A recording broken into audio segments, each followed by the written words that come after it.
منزل أنثى السنجاب دق دق الباب. في منزل أنثى السنجاب دق دق الباب.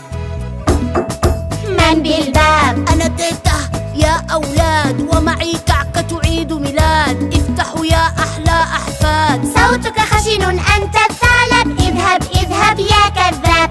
ما دامت ماما بالخارج لن ندخل أبدا أغراب.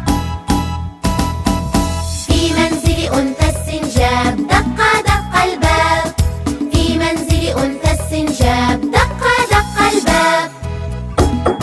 من بالباب؟ أنا جد ومعي هدايا حلوة رائعة للغاية. أنتم في أمن وحماية. صوتك خشن أنت الثعلب. اذهب اذهب يا كذاب. ما دامت ماما بالخارج لن ندخل أبدا